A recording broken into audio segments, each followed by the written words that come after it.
Hello everyone, welcome to my channel. आज मैं आपके साथ एक new legend fan fiction share करने वाली हूँ। फैन फिक्शन का नेम है अरेंज मैरिज। ये फैन फिक्शन मैंने बिल्कुल भी नहीं लिखा है। इस एफएफ की जो ऑथर हैं वो कोई और है। ये एफएफ आप लोगों को वेटपैड पर अवेलेबल मिल जाएगा। फैन फिक्शन का लिंक मैं आप लोगों को डिस्क्रिप्शन में दे दूंगी, तो आप लोग वहां से जाकर प्लीज़ इसे रीड कर लीजिएगा। और ऑथर का एक नोट भी है जो आप लोगों को दे देती हूँ। ऑथर ने कहा है कि प्लीज़ आप लोग इसे एक स्टोरी की तरह लीजिएगा। ओके, ये बस उनकी एक इमेजिनेशन बेस्ड स्टोरी है। ओके, इस फैन फिक्शन का फर्स्ट पार्ट जैसा भी आप लोगों को लगे प्लीज़ मुझे कमेंट करके ज़रूर बताना, ताकि ऑथर भी आप लोगों के कमेंट्स को रीड करेगी। तो प्लीज़ आप लोग उनके लिए अच्छे अच्छे कमेंट करना। तो चलिए, आज का फर्स्ट पार्ट मैं आपके साथ शेयर करने वाली हूँ। तो सबसे पहले हम इस स्टोरी के कैरेक्टर्स को जान लेते हैं।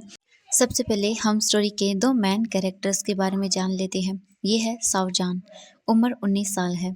ये अपने पेरेंट्स का इकलौता सन है। सावजान बहुत ही चेयरफुल और काइंड हार्टेड पर्सन है और सावजान अपनी दादी माँ से बहुत प्यार करता है। सावजान 8 साल से थाईलैंड में रहता है क्योंकि उसके पेरेंट्स ने उसे वहाँ पर भेज दिया था बेटर एजुकेशन के लिए। और ये है विंग के फादर साव जियान मिन। ये एक बिजनेसमैन है और 40 साल के हैं। और अब बारी है विंग की मॉम की। ये हैं विंग की mom Shao crystal Jain. Shao Jain की मदर हैं और 39 ईयर्स ओल्ड हैं। और ये हैं विंग की ग्रैंड माँ, 58 ईयर्स ओल्ड हैं। और ये अपनी ग्रैंडसन से बहुत प्यार करती हैं और ये बहुत ही काइंड हार्टेड लेडी है। और ये है स्टोरी का सेकंड मेन कैरेक्टर वांग यीबो। बहुत ही कोल्ड हार्टेड और रूड पर्सन है। इसके पेरेंट्स ने इसे फ्रांस स्टडी के लिए भेज दिया था। वांग यीबो ने अपना ज़्यादातर समय फ्रांस में स्टडी करते हुए ही बिताया है, इसीलिए वो अपनी फैमिली से ज़्यादा अटैच भी नहीं है। और ये हैं वांग किरण, वांग जी के फादर हैं और 43 ईयर्स ओल्ड हैं। बाहर से दिखने में बहुत सख्त हैं लेकिन अंदर से उतने ही सॉफ्ट हैं। और ये हैं वांग जी की मॉम वांग कार्मन ली। वांग यीवो की मदर हैं और 39 ईयर्स ओल्ड हैं। बहुत ही ज़्यादा स्टबन है और स्ट्रिक्ट भी है। अपनी फैमिली से बहुत प्यार करती हैं और अपने हस्बैंड का बहुत ही ज़्यादा सपोर्ट करती हैं। और ये है वांग हाइकवान, वांग यीबो के एल्डर ब्रदर हैं, 26 ईयर्स ओल्ड हैं। इनके चेहरे पर हमेशा ही एक प्यारी स्माइल रहती है। वांग हाइकवान अपने ब्रदर वांग यीबो को बहुत ही अच्छी तरह से समझ सकता है, लाइक ए ओपन बुक। वो उसे एक खुली किताब की तरह पढ़ सकता है और उसके फेस की एक्सप्रेशन को देखकर ये बता सकता है कि वो इस वक्त क्या फील कर रहा है।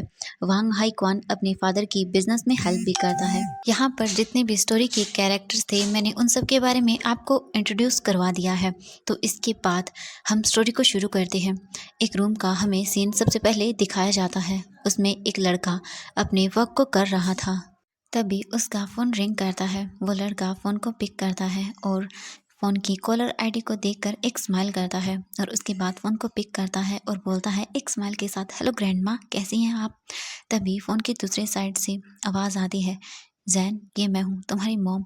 जैन जब अपनी मॉम की आवाज़ सुनता है तो वो बोलता है, मॉम आप हैं, आप कैसी हैं मॉम, डैड कैसे हैं और फैमिली में उधर सब कैसे हैं।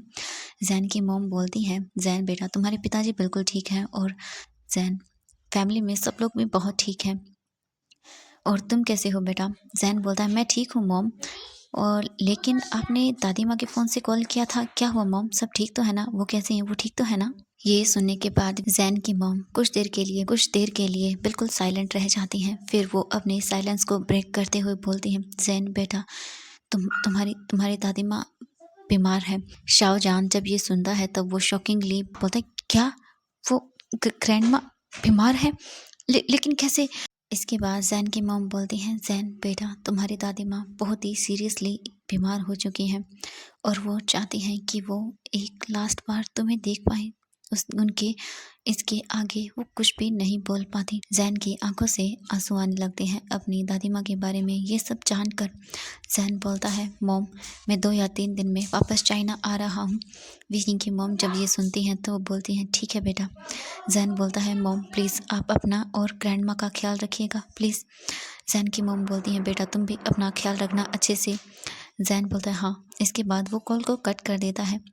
जैन की मॉम इसके बाद अपनी दादी माँ के रूम में चली जाती है क्योंकि दादी माँ ने उन्हें बुलाया था। जैन फ़ोन को रख देने के बाद वो अपने सामान को पैक करता है। और इसके बाद नेक्स्ट डे होता है। नेक्स्ट डे जैन अपने सभी फ्रेंड्स को इन्फॉर्म कर देता है कि वो वापस चाइना जा रहा है और जितना जल्दी हो सके वो वापस लौट कर आ जाएगा। जैन के सभी फ्रेंड्स ने उसे एक फेयरवेल पार्टी दी और वो सभी उसे एयरपोर्ट तक छोड़ने भी आते हैं। जैन उन्हें बाय करता है और प्लेन में चला जाता है। जैन अपनी सीट पर जाकर बैठ जाता है। जैन जैन अपनी ग्रैंडमा की सिचुएशन को लेकर बहुत ही ज़्यादा घबराया हुआ था। जैन अपनी आइज़ को बंद कर लेता है और अपनी ग्रैंडमा के बारे में सोचने लगता है। जैन बस इस वक्त अपनी दादी माँ से मिलना चाहता था, जितना जल्दी हो सके उतना जल्दी। जैन अपनी आंखों को बंद किए हुए था, तभी उसकी फ़्लाइट टेक ओवर कर जाती है और कुछ ही घंटों के बाद जैन चाइना पहुंच जाता है। थाईलैंड से चाइना की जो जर्नी थी बहुत ही थका देने वाली थी। जैन फाइनली अपने होम टाउन चाइना वापस आ चुका था। जैन अपनी आइज़ को ओपन करता है और एयरपोर्ट से बाहर निकलता है। इसके बाद जैन टैक्सी लेकर अपने घर की ओर चला जाता है। कुछ देर के बाद जैन अपने घर पहुंच जाता है। अपने घर के पास आकर जैन डोर बेल को रिंग करता है। कुछ सेकंड के बाद ही डोर ओपन हो जाता है। डोर पर जैन के फादर मिस्टर शाओ खड़े हुए थे। जैसे ही जैन अपने फादर को देखता है तो वो जल्दी से जाता है और उन्हें हग कर लेता है। जैन के फादर भी जैन को हग करते हैं और प्यार से उसके पेट को सहलाने लगते हैं। तभी जैन सामने की ओर देखता है जहाँ से उसकी मॉम उसकी ओर ही चलते हुए आ रही थी। जैन जब अपनी मॉम को देखता है तब वो जल्दी से जाता है और अपनी मॉम को हग कर लेता है। जैन की मॉम भी जैन को टाइटली होल्ड कर लेती है। जैन अपनी मॉम को हग करते हुए बोलता है, मॉम, दादी माँ इतनी बीमार है। जैन ये बोलते हुए ही रोने लगता है, सिसक सिसक कर। जैन की मॉम उसे गले लगाए हुए रखती हैं। फिर वो उसे खुद से थोड़ा सा दूर करती हैं और उसके फोरहेड पर एक किस करती हैं और बोलती हैं, जैन, तुम्हारी दादी माँ तुम्हारा वेट कर रही हैं। जब से मैंने उन्हें तुम्हारे आने के बारे में बताया है, जाओ अपनी दादी माँ से मिलो। जैन अपनी मॉम की ओर देखता है और बोलता है, ठीक है। इसके बाद जैन अपनी दादी माँ के रूम की ओर चला जाता है। जैन जब अपनी दादी माँ के रूम के अंदर पहुँचता है तो वो देखता है कि उसकी दादी माँ आराम से बेड पर लेटी हुई हैं और उनकी आइज़ बंद हैं। जैन अपनी दादी माँ की ओर देखते हुए बोलता है, दादी माँ, मैं घर आ गया हूँ। जैन की दादी माँ ने धीरे धीरे अपनी आइज़ को ओपन किया और वो डोर की ओर देखती हैं जहाँ पर जैन खड़ा हुआ था। जैन को देखने के बाद ग्रैंडमा की आंखों में एक खुशी की चमक आ जाती है। जैन जल्दी से भाग कर जाता है और बोलता है, ग्रैंडमा, और उन्हें हग कर लेता है। ग्रैंडमा अपने हाथ को जैन के सर पर रखती है और उसे सहलाने लगती हैं। जैन अपनी ग्रैंडमा को देखकर बोला, ग्रैंडमा, आप बीमार हो गई और आपने मुझे बताया भी नहीं। जैन की ग्रैंडमा जैन की ओर देखती हैं और बोलती हैं, जैन बेटा, मैं ठीक हूँ, मैं बिल्कुल ठीक हूँ, और अब तुम्हें देखने के बाद तो मैं बिल्कुल ठीक हो गई हूँ। जैन बोलता है, ग्रैंडमा, अब मैं बिल्कुल भी कहीं नहीं जाऊँगा, मैं आपके साथ रहूँगा। जैन की दादी माँ जब ये सुनती हैं तब वो बोलती हैं, हाँ बेटा, कहीं मत जाओ। तुम्हें पता है, जब तुम यहाँ पर नहीं होते हो तो तुम्हारी दादी माँ को तुम्हारी कितनी याद आती है। जैन ये सुनकर एक छोटी सी स्माइल देता है और बोलता है, हाँ दादी माँ, अब मैं कहीं नहीं जाऊँगा, मैं आपके साथ ही रहूँगा। तभी जैन की मॉम जैन और उसकी दादी माँ के लिए खाना लेकर वहाँ पर आती हैं। जैन जब अपनी मॉम को देखता है तो वो बोलता है, मॉम, आप मेरा खाना भी यहीं लेकर आई हैं। जैन की मॉम जैन की ओर देखती है और बोलती, हाँ, क्योंकि मैं जानती हूँ बेटा, तुम अपनी दादी माँ के साथ ही खाना खाओगे। जैन ये सुनता है तब एक स्माइल करते हुए बोलता है, हाँ, आपने सही कहा माँ, मैं अपनी इतनी यंग और इतनी ब्यूटीफुल दादी माँ के साथ ही खाना खाना चाहूँगा। जैन की ग्रैंड माँ जैन की ओर देखती हैं और बोलती हैं, जैन, मैं अब यंग नहीं हूँ, मैं अब बूढ़ी हो चुकी हूँ और मैं खूबसूरत कैसे हो सकती हूँ अब। जैन अपनी दादी माँ की ओर देखता है और उनके चिक्स पर किस करते हुए बोलता है, दादी माँ, आप हमेशा से खूबसूरत हैं और हमेशा से खूबसूरत ही रहेंगी, चाहे आप कितनी भी बूढ़ी क्यों ना हो जाएं, चाहे आपके सारे दांत ही क्यों ना गिर जाएं। दादी माँ ने जब ये सुना तब वो जैन की ओर देखती हैं और बोलती हैं, नहीं, मेरे दांत नहीं गिरेंगे जैन। जैन अपनी दादी माँ की ओर देखकर बोलता है, दादी माँ, वो गिरेंगे। इसके बाद ग्रैंड माँ ने जैन के कानों को पकड़ा और वो उन्हें खींचने लगती है। जैन ने कहा, आउच आउच, एम सॉरी दादी माँ, मैं दोबारा से नहीं करूँगा। फिर जैन की दादी माँ ने जैन के कानों को छोड़ दिया, जो कि अब रेड हो चुके थे। इसके बाद जैन ने अपनी फेस को टर्न किया और जैन और उसकी दादी माँ दोनों ही हंसने लगे। कुछ देर के बाद उन्होंने अपने खाने को खाया और अच्छे से एंजॉय भी किया। इसके बाद जैन उस रात अपनी दादी माँ के ही रूम में सोने के लिए बोल देता है। जैन अपनी दादी माँ के पास ही सोया हुआ था। जैन अपनी दादी माँ की ओर देखता है और बोलता है, दादी माँ, प्लीज़ मुझे कहानी सुनाइए ना। दादी माँ जैन की ओर देखती हैं और बोलती हैं, जैन बेटा, क्या तुम छोटे बच्चे हो जो तुम्हें सोते वक्त कहानी सुननी है? जैन अपनी दादी माँ के पास आता है और बोलता है, दादी माँ, मैं तो बस 3 ही साल का हूँ ना। जैन की दादी माँ जैन की ओर देखती हैं और बोलती हैं, ठीक है मेरे छोटे से बच्चे, तो आज मैं तुम्हें कहानी सुनाऊंगी।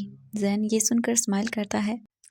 जैन दादी माँ की ओर देखते हुए बोला, दादी माँ प्लीज़ आप मुझे अपने बचपन की कहानी बताइए ना, जैसे आप मुझे मेरे बचपन में सुनाती थी।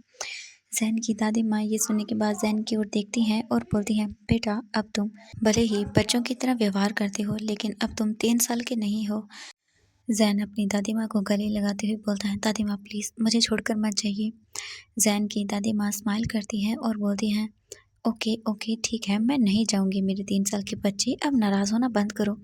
जैन स्माइल करता है, उन्हें गले लगाते हुए बोलता है, दादी माँ आप इस दुनिया की बेस्ट दादी माँ हो और मैं आपसे बहुत प्यार करता हूँ। जैन की दादी माँ ये सुनकर स्माइल करती हैं और जैन के फोरहेड पर किस करते हुए बोलती हैं, ठीक है। इसके बाद वो जैन को उसके बचपन की कहानियाँ सुनाती हैं, जो कि बहुत ही ज़्यादा मज़ेदार थी, क्योंकि जैन की दादी माँ भी तरह अपने बचपन में बहुत ही ज़्यादा शरारती हुआ करती थी। कुछ देर के बाद जैन की दादी माँ तो सो गई, लेकिन जैन अभी भी जाग रहा था। जैन अपनी दादी माँ की ओर देखते हुए बोला, दादी माँ प्लीज़ आप हमारे साथ कुछ और समय तक रहिए ना। मैंने अपने दादाजी को तो खो दिया है, लेकिन मैं अब आपको भी नहीं खोना चाहता हूँ, प्लीज़ दादी माँ। जैन की आंखों से आंसू गिरते जा रहे थे, वो चुपचाप रोता जा रहा था। जैन अपनी दादी माँ को भी हग कर लेता है और ऐसी तरह से अपने आइज़ को बंद कर लेता है। अब हम नेक्स्ट डे का सीन देखते हैं। जॉन जब अपने रूम से बाहर निकला और हॉल में आया, तब वो देखता है कि उसके माता पिता और दादी माँ के साथ कुछ मेहमान हॉल में बैठे हुए हैं। जैन उनके पास आता है। जैन की मॉम ने जब जैन को वहाँ देखा, तब वो बोलती हैं, जैन बेटा यहाँ आओ, तुम्हारी चाची कार्मेन ली से और ब्रदर हाइक्वान से मिलो। जैन उनके पास जाता है और उन्हें वो करता है। जैसे ही वहाँ कार्मेन ली ने जैन को देखा, तब वो बोलती हैं, OMG बेटा जैन, तुम कितने बड़े हो गए हो, यहाँ आओ मेरे पास, अपनी चाची के पास बैठो। जैन एक स्माइल करता है और वो मिसेस वांग कार्मेन ली के पास जाता है और बैठ जाता है और उनसे बातें करना शुरू कर देता है। जैन जानता है कि ये मिसेस वांग कार्मेन ली जैन की मॉम की बचपन की दोस्त हैं और जैन के दादाजी भी मिस्टर वांग के बचपन के दोस्त हुआ करते थे, इसीलिए वी यिंग उन्हें अच्छी तरह से जानता है। दोपहर के भोजन के बाद मिसेस वांग कार्मेन ली और वांग हाइक्वान वहाँ से चले जाते हैं। वो बस मिसेस जैन की दादी माँ का हालचाल पूछने के लिए वहाँ पर आए हुए थे। मिस्टर वांग भी वहाँ आना चाहते थे, लेकिन किसी ज़रूरी मीटिंग की वजह से वो वहाँ पर नहीं आ पाए। इसके बाद मिसेस जैन ने उन्हें वहाँ से जाने के लिए विदाई दी।